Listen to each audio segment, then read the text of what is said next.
Dirayyuu liqimsuu ka'ee jechuudha. Kun mataan isaa injifannoo guddaadha. Namni kaleessa tuffatamaa ture, namni kaleessa ololli keessaa fi alaana propagandaan irratti hojjetame. Baay'isawee mootummaan akka injifatame qondaalli mootummaa tokko kanaan dura Abbi Taayyee Danda'aadha. Karaa BBC Afaan Oromoo waliin intervii gaafiif deebii taasisaniin maal jedhanii turan. Namni waraana bilisummaa Oromootti maqaa baasee kanaan dura duulaa ture hooggansa mootummaa keessaa warra akka Taayyee Danda'aa fa'a. Taayyee Danda'aa Facebook irratti waggaa 3 kana waan inni jedhee barreessaa ture inni yaadatta namni iyyuu ni beeka jechuudha. Garuu ji'a 5 durallee BBC fi gaafiif deebii godhee nuti rakkoo yeroo dhihoo keessaa baana jennee yaadaa turre keessaa bahuu akka hin dandeenye bakka dhaloota kiyyaa Salaalee deemee hubadheeraa jedhe. Kun maal jechuudha? Akka injifataman sammuu isaanii keessatti amansiisanii kaanii miidiyaatti ol bahanii namni kaleessa waraana bilisummaa Oromootti dhaadessaa ture, arrabsaa ture. Maali? Yarsi jedhe faaruu balleessite. Wayyaanee wajjin walii galtanii bakka dhabeerta kennate jechuun beektu samii dhabinaan akkamitti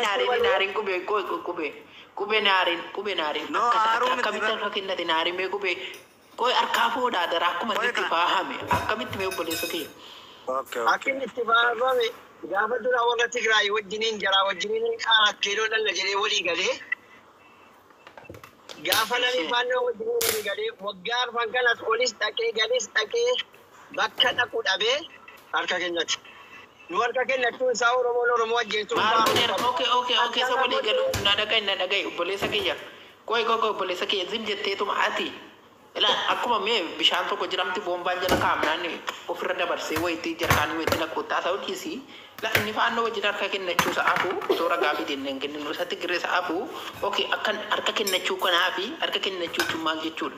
Namni harka kennatu tokko maal gochuu qaba? Harka kennachuu jechuun akkami mee boota harka kennachuu kan dubbatu?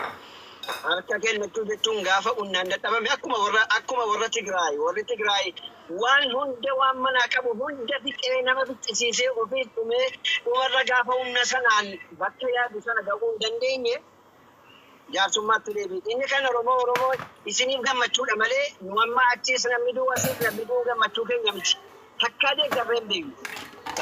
Maaliif harka kennachuu jechuun akkam? Harka kennachuu jechuun Hunnaan fayyadu kottu jennaan waggaa 100 yoo teesse fayyadu jennaan innis yaadee akka tammatti faarsitu kana utuu hin ta'in utuu mo'ate yaanii wallagga maafna qabseen bulchiniin adda Finfinnee dhiisi. Amma sadiis. Harka kennachuu wallaaluma isaa namna hubatu. Wallaaluma isaa namna hubatu. Harka kennachuu jechuunii fi waliigaluu jechuun akkam obboleessa kiyya ati fuullankee nama guddaadha nama naafis qubeedhaafis illee sirriitti tanaa kana shanabbii kee laallee fuula kee laallu sirriitti nama cimaa fakkaata. Harka kennachuu jechuun maal jechuudha? Harka kennachuu jechuun yaadni inni duraalee baasuu didee jennaan yaada biraatti geeddaruu jechuudha gabaabinaan. Humnaan cabsanii taankiirra taa'anii waraana hidhatanii jilaafuu baatanii Finfinnee dhaquu dadhabamee jennaan. Ati nama beekaadha dhugaatti ati nama beekaadha. Harka kennachuu jechuun na dhagaye. Harka kennachuu jechuun mootummaan ani siin lolaa hin jirru. Mootummaan ani si dadda'aa hin jirru. Jedhanii meeshaa ofii hiikkatanii otoo mariin tokko keessa hin jiraatin otoo jaarsummaa tokko keessa hin jiraatin waraana irratti na dhagaye. Marjii booda taate amma nama dhagaye. Ati jedhi miidhaa waa fidaa jirtu na. Obboleessu na dhagaye. Usi jadi nama dhagayeeffadhu wazim jedhee akka gurbichaatti Finfinnee tokko buzeedhaan wal lolanu Addis Ababa caccabdee sana nama dubbachuudhaan sardamiin. Na dhagaye wanna tokko na dhagaye. Harka kennachuu jechuun lola keessatti nusi dadhabnee irra jedhanii booji'ataniitu harka kennachuudha. Siigalee marii jechuun immoo maal jechuudha?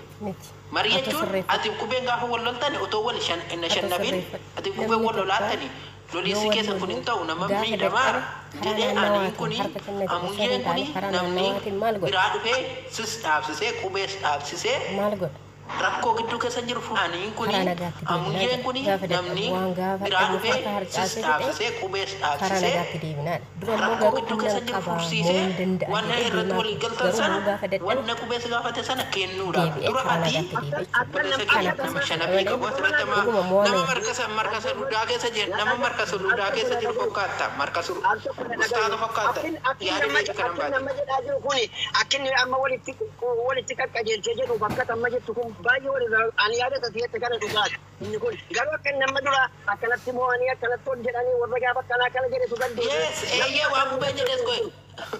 Maa bulootte daraata akka namni itti kolfu. Maa bulootte kobe. Aadaadhuma keessanii galu. Injira bar. Eewu bulookti reka biraa bulookkee jira. Baatee bulookteetti. Okay. Obboleessa kiyya na dhagaye. Obboleessa wallaa bulookteetta kuna. Isumama wallahi ani sarran keenya. Wallaa sarra keesse sitirra kan ilaalaa. Amma laa jechuudha. Inni kun maan markasa keessa jira yoo wana ustaaza yookiin markasa daaramii yookiin markasa maalaamii An sila ijoolleen akkanatti yaadan kuni sila uumamummaan rabbi sammuu isaanii kana garagalchee uume no. Keessattuu ijoolleen keenya jimmaa kun akkaataan siyaasa jarri itti hubatan kun wallahi baay'ee fagoo jiran siyaasa kanarraa. Sigaleen akkaatummaan jarri itti haasaan kun maali kun jiidhaan janfala wayiidha. Mee amma wanni nuti haasa'arru maali? Dhufeetuma akkatti siisaa xalliqitti jedhee waan beekuuf waan inni nedhaaru kolkolo. Apa gadi bu'ennaan gootummaa bitti nagarsiisini us dura maal Assalamu alaikum kanin jedheera hunda keessaniin hojjirtuu fayyaadha. Wa alaikum salaam wa rahmatullah. Jawwaala intinaa baattee namicha nama biraa bulookuutti sarara keessee kaate kaaddaasi. La nama biraa wallahi sarara waan hin kaa'inse obeekkat. Maatuma bulookame rakkoon qabu jedhe dubbadha. akka maftan qubee barkalee budaan na nyaata tiktookiin koo gubate. Wallahi Ulosi goona kama Oromoon galaana. Oduma nu laayivii irra teenyee mirqaannuu nurratti gubarratti. Amiyye kanaan fooloo naa godhee deemgurra fooloo akkaawuntii baay'ee qabasee Oromoo kan jettu kun maasaree sirra gootee qubee. Adamma amuyye waa'ee marii amuyyeen illee jana malee waa'ee qabsoo kanaa ta'uu danda'u. Oromoon addunyaarraa galabbatamte jechuudha. Qubee jechuun akka qeerroo Humni keessatti ajajatu taa'e quba kee jette akka nu taa'e gadi. Haafis suusii haafis naafa barre isa kanaa naafa. Jaalaafis dhaggeeffadhaafis Oromoon ol faarsira rakkoon qabu ni naafin. Ola faarsu Oromoon. Naafin. Ni naafin. Maaloo deemu gubbee maala bakkaala ka jahu kana jimmaa Haafis dubbii keenya duraatti deebina. Kiyyaan namaan dhufee dubbii karaatti nuu qabe beektaa. Namni biraallee yoo itti fufaa ta'u tolatti wanni bakka kana gahame hin jiru. Araara yoo ta'esi lubbuun meeqa itti gabbaramee Oromoon qe'eef qabeenya isaarraa itti buqqa'ee inni kaan qe'ee isaa keessatti itti gubateeti bakka kana gahame itti milkaa'ee milkaa'uu baatee tolatti miti jechuu barbaade. Siigalee kanaaf ammoo waraanni bilisummaa Oromoo injifannoo guddaa galmeesseera. Warri kaleessa hin mo'anne jedhaa turan karaa dippiloomaasiitiin mo'atamanii akka jiran kana ofitti amananii warri mootummaa iyyuu fudhataniiru. Warri deeggartoonni pippi maaliif akka isaan iyyan hin beeku maalirraa akka iyyan hin beeku. Warri amma kaleessa waraana bilisummaa Oromootti quba qabaa turetu iyyuu hadhaa taa'eetuma bakka jarri kun nagaa ta'anii maaloo ta'anii akkas ta'anii jechuutti jira. Siigalee warra kaleessa gaafa namni keenya buqqa'u ishoo baga buqqa'e baga du'e baga dhumate jedhaa turetu iyyuu hadha immoo afaan mi'eeffatee dhufee itti gaafatamummaa jalaa bahuudhaaf. Siigalee jarri kun walitti araaramuu qabanii jarri kun illee inni kun illee qabsoo ba'e inni kun illee biyya bulchaadha soba sobii afaan mi'eeffate.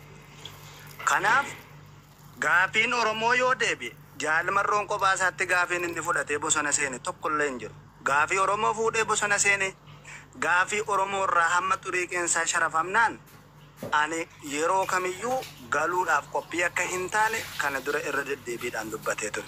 Tarii mariidha ari'a araaraa yookiin immoo mariidha gaafa jedhaman dhibban argadhaa eebba sana guutummaan guutuutti argachuun hin danda'amu karaa mariitiin si galee gara lamaaniitiin iyyuu wanni irraa hir'atu jira seeruma Oromoo keessatti iyyuu araara gaafa jedhame atillee garanaa waan dhiistu qabda anillee garanaa waan hin dhiisu qaba garuu gaafiin hin sharafamne gaafiin dhalootatti darbaa dhufe gaafiin abbaa biyyummaadha kan hin sharafamne kan sharafamuu dhiise amma xurii qeensaa irraa waan tokko hirrachuu hin dandeenye keessattuu dhimmi daangaa Oromiyaadha dhimmi saamamiinsa biyyaadha sharafamuu akka hin dandeenye jala sararanii dubbataniiru.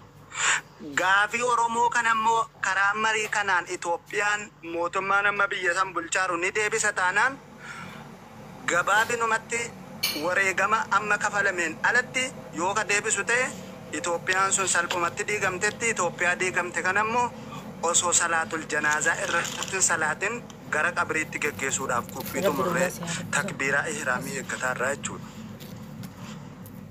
Kanaaf araara kana kan duraan didaa tures mootummaadha ammas immoo kan dirqamee harka akka jarri mariidhaaf gattaan taasise waraana bilisummaa Oromooti mee hundaafuu ijoolleen deeggartoota waraana bilisummaa Oromoo isa duraa caala waraana keessan jabeessuu akkuma duraanii naamusa keessaniif safuu Oromoo fi Oromummaa eeggattanii isa duraa caala daran jabeessuudha malee dhimmi marii araaraa waan nu laallatu miti nuti waraana jabeessuu qofa waan jabaattaniif waan waraana keessan jabeessitaniif bakka kana geessan waan ta'eef ani kanuman jedhaa jara kaaniif carraa kenne. Amujjee silaa jena malee waan akkanarraa dubbachuu hin beeku. Ani waa jena dhiisi gaate waa jena dhiisi. Malaaxaa kee tokko. Amuyyeen obboleessa gubbaatti waan jana jante akir marraadha. Kiyyaa maraadha. Ijaan ilaala malee waa faayidaatti hin qabu. Ijaan ilaala malee faayidaatti hin qabu. Okay abbaan taraatti fufa. Yaa dhugaa keetu qubee taankii galatoomi qeerroo keenya galatoomi siin jedha. Dhugaa keetu qubee taankii galatamu wanti teettu dhiisi yaada keebsadhu qubeen ni tira asirratti faafaa yaada tukkatti.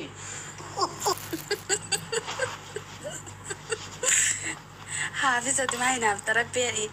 Bar qeerroodha mucaan beektu malee faaximee qal'aalee gorooraadha mucichi. Haafisati dubbin harkaan balleessinii mataa keetitti uffadhu. Barmeetaa irra kaa'e yaa kee barmeetuma sirra jiru sana. Dhugaa rabbii dubbachuudhaafi Oromoon salphaatti as hin geenye waraanni adda bilisummaa Oromoo salphaatti as hin geenye jaallan qaqqaalii jaallan lubbuu deebii hin qabne nuu kennanii har'a bakka Oromoon bakka kana geesse jechuudha. Nuuf araaramus baatanis araaraminis nuuf wanti kun marii wanti har'a haasamaa jiru kun nuuf injifannoo tokko anaaf akka suusiyyatti waan guddaadha. Dhugaa rabbii baay'ee tokko natti gammada baay'ee tokko natti tolaa jechuudha. Maaliif gatii hedduutti kaffalaa dhufe waraana bilisummaa qofitti odoo hin taane uummanni Oromoo wee Haafisati maa dubbina akka balleessita muuyiti qabadhu jedhi ishee. Kanaafuu jechuudha dhugaa rabbii dubbachuuf gatii hedduutti baafne gatii hedduutti kaffale Oromoo waggaa 5 kana waraanni bilisummaa Oromoo wabooni hanga ijaarame waggaa 50 waggaa 50 san bu'aa tokko odoo hin fidin hanga har'aa ga'e garuu har'a waggaa 5 keessatti jijjiirama ajaa'ibaa fichisiise jechuudha waraanni adda bilisummaa Oromoo. Kanaaf nuti gatii hedduutti kaffallee warroonni immoo qoosaa jirtanii jaalmarroon mootummaatiin araarameetii mootummaatti galee jira warroonni jedhantu jira hedduun isaanii miidiyaa kanarratti argaa jirtan jechuudha. Nuti nama jala hin deemnu kaayyootti amannaa kaayyoo nadhii gammadaatti dhabame kaayyoo eebbisaa addunyaa kaayyoo irbuu shinniigaa jaallan keenya bakka tokkotti dhuman san jala deemna malee nuti ilma namaatti hin amannu jechuudha. Akkuma jaalmarroon dubbate qabsoon baabura kan fee irraa bu'a kan fee hin yaabbataa jechuudha. Kanaaf qabsoon baabura waan taateef nutillee nama nuu ta'e hooggana nuu ta'e isa jala hiriiruuf ammas qophiidha. Qabsoon keenya dudduubatti hin deebi'u. Yoo gaafiin keenya nuu deebi'ee Oromoo waan barbaadu argate rakkoon tokkoyyuu hin jiru. Garuu yoo gaafiin keenya nuu deebi'ee Oromoo waan barbaadu argate rakkoon tokkoyyuu hin jiru. Garuu hanga sobanii irra dibaa waggaa bara dabaree jaallan keenya baay'ee wareeganii kaan summiitiin ajjeesanii kuubanarra hooggantoonni ABO kan duraanii mana hidhaa keessa jiranii jechuudha. Hanga dhukkubni isaaniillee dawaa fudhachuu diduutitti, hanga qaamni isaaniillee dawaa fudhachuu diduutitti har'a mana hidhaa keessatti tortoraa jiranii jechuudha.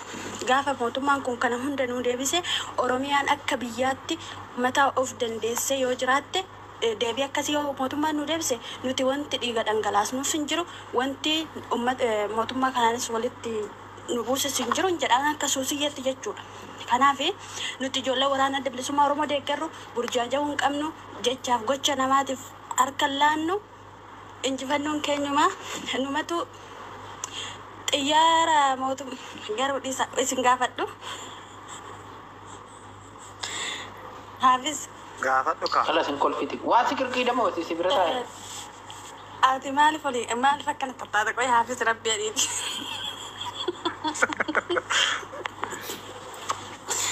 Malataa sana kana ilaali qube manoota baay'ee keessatti amma nutu waraana bilisummaa Oromoo harka kennisiisnee jirra. Mootummaa jalatti harka kennatee jira.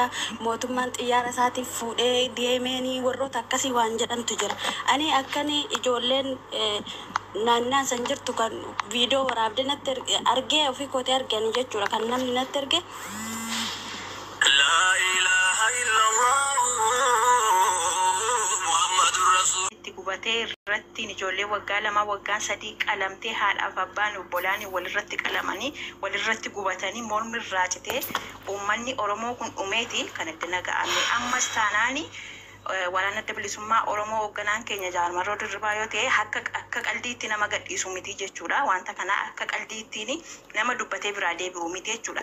Gaaffii Oromoon kutaa 11 gaafate suni amma deebi'utti gaaffii kana Jaarmalloo milkeessaadhasi ammarree in milkeessa jedhee yaada inshaallah. Isa namni olola afuufummoo isa namni awwaa kaanoo baddaa jira jaldeessa eega maaloo eega jedhanii awwaa kan maqaa dhibba meeqarra naqaa turan jechuudha. Warri arra ajandaa godhattee warri PP jechuudha. Ayiniti dhibba meeqaa sooftoddee littu dhabdee jechuudha. Waan dura dubbatte sana gaabbitee waan gootu dhabdee waan meeqaa walitti fidee haasa'aa jirti afuuftuunii jechuudha. Kanaafiyyuu kuniyyuu injifannoo guddaadhaan siniin jedhaa nuti kaayyoo marrootti amannatuun ta'in kaayyoo marroottidha kan nuti amannu jechuudha. Kaayyoo isaatiinidha kan deemnu jechuudha. Kanaafuu galatooma ulfaadhaa jabaadhaa sinii ammallee woboo keenya abaaboo keenya jajjabeeffachuu dirqama keenyadhaan siniin jedhaa galatooma ulfaadhaa. Galatoomi. Seeraan akkana yaada keenya nu gollobuurra akka intala siisuu siimo malee Dr. Abzin kan olgalchi warra yaada fixate nama biraas olgalchi kasi. Okay, amuyyaatti janaa damo yaada. Aya nama biraati kan rakkoon qabu. Dr. Abz bagana gaanuftan. Doktor Abz kun doktorii isaan duriiti. Dr. Abz jedhamu. Dr. Biraa kaasanii. Obsee galchi. Waalaikum salaam warahmatullahi wabarakatuh. Jirtaa fayyaadhaa. Dr. Hafiz najibini deeme sirraa kuna. Wallahi jirra habiibi bagana gaanufti. Booda sibil bila keessa. Qubee booda sibil bila keessaa bilbila lubbu. Hayyeesh. Alqubema yuuti godhadhu. Okay, kattala deemi maaliif na bilbilii maali ishee doktor dubbadhaa.